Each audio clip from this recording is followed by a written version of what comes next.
from a legal liability standpoint is Glen Cohen, Harvard Law Professor, and thank you very much for being with us today, Professor. My pleasure.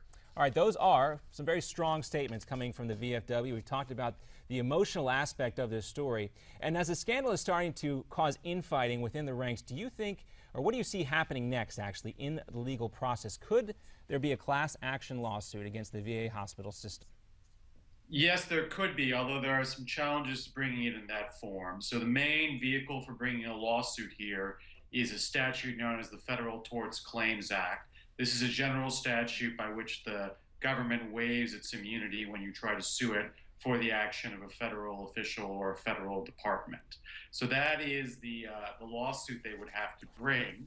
The problem with bringing that lawsuit is before you bring it, you're required to go to the agency that's responsible, this case the VA, and basically present the claim administratively for them. And only once they either deny it or give you less than you asked for can you then initiate suit in the federal courts. So essentially, before a class action could start, all the individual people who want to bring these claims would have to first go to the VA, present their claims to the VA, have them denied, and only then could they go to federal court. And once in federal court, there are additional challenges to bringing this as a class action. So if they do go down that road, a very long road ahead for the veterans. Yes, I mean, there's a statute of limitations of 2 years, so they can't take too long. They have 2 years before they could file their administrative claims.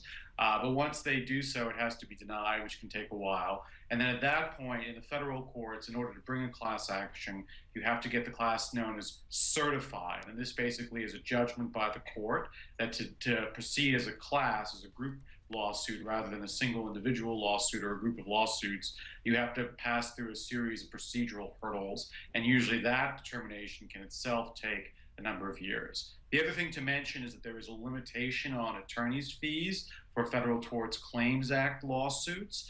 Even if they win at the end of the day, the attorneys can only get a maximum of 25%. Now that sounds like a lot, but it's much less than you could get in a regular tort lawsuit under state law. It's not available to these people. So they may also face difficulties in getting enough lawyers who are interested in pursuing this for them. Professor, in the long run, I mean, how are all these lawsuits going to improve the actual system itself?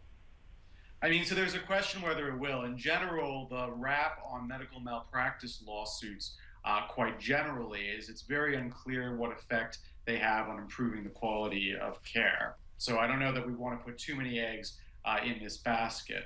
I think right now the VA is feeling the pain on a political level, and it's not clear to me that federal officials being sued will be changing their behavior much more than they're already changing their behavior.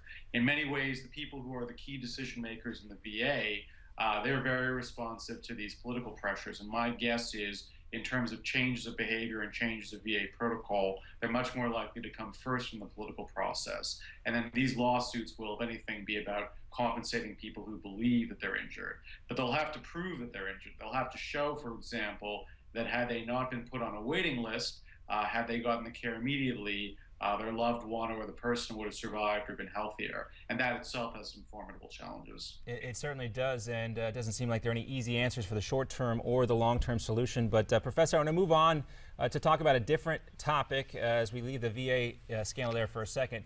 And that is the shooting that took place over the weekend in California. 22-year-old Elliot Rodger killed 6 people and injured 13 others before taking his own life in Santa Barbara. Rodger was the son of a famous Hollywood director. He was interviewed by police back on April 30th at the request of his own parents, but the police did not take any action. Here's what police had to say.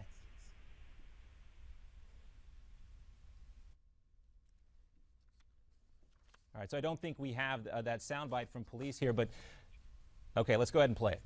Obviously, looking back on this, it's a very tragic situation, and we certainly, wish that we could turn the clock back and maybe change some things. But at the time that the deputies interacted with him, he was able to convince them that he was okay.